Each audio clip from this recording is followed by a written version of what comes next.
నల్ల నల్లని నీళ్ళలోన తెల్లని చేప మెల్ల మెల్లగా తీర్చుకున్నది ఆకలి దూప.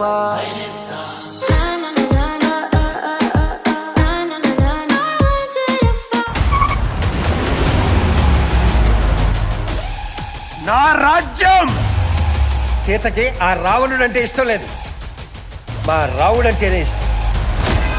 నా పిల్ల లేచిపోయింది, సీత నాది.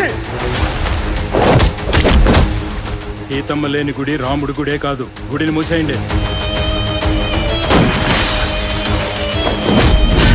ఈ తలుపులు తెరుచుకుంటాయి. సీత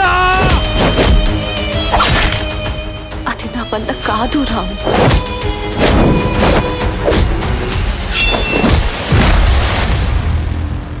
సీత ఎప్పటికీ రాముడిదే. వైభోగ